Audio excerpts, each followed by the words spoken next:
আসসালামু আলাইকুম। এখন আমি আপনাদেরকে দেখাবো কিভাবে আমি থাম্বনেল সহ ফেসবুকে ভিডিও আপলোড দেই। তার জন্য দিস পিসিতে গেলাম, ভলিউম, মাই রেকর্ডিং আইটেমস। এখানে একটি ভিডিও আছে এবং একটি থাম্বনেল আমি রেডি করে রেখেছি। এখানে যে পিকচারটি দেখতে পাচ্ছেন এটি থাম্বনেল হিসাবে থাকবে, আর এই ভিডিওটি আমি আপলোড দেব, সেটি এখন আপনাদেরকে আমি দেখাচ্ছি। প্রথমে ফেসবুকে গেলাম,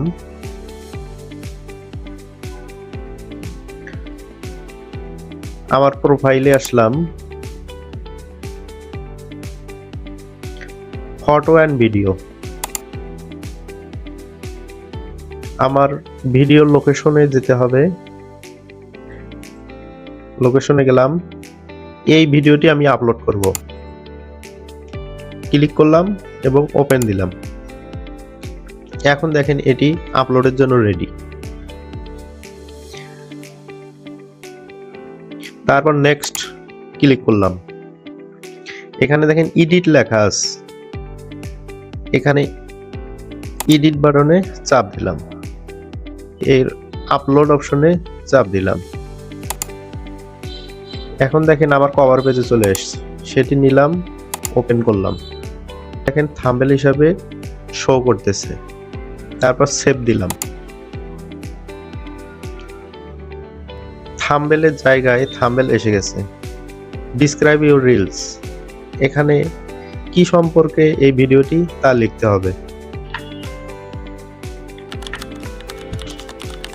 এটি আমি আগে লিখে রেখেছিলাম, এখন এখানে পেস্ট। এখন কয়েকটি ট্যাগ দেব, আমি 3টি ট্যাগ এখানে ইউজ করলাম। তারপর পোস্ট দিলাম। আমার ভিডিওটি কিন্তু আপলোড হচ্ছে, কিছুক্ষণ সময় নেবে, তারপর আপনার প্রোফাইলে আপলোড দেখাবে। অপেক্ষা, তার জন্য কিছুক্ষণ অপেক্ষা করতে হবে।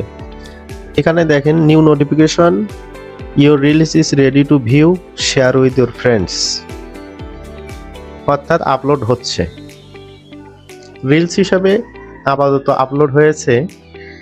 এখন এটি যদি এই ভিডিওগুলো যেমন আমি আপলোড করেছি সেই রকম দেখতে চান, তাহলে আরেকটু অপেক্ষা করতে হবে।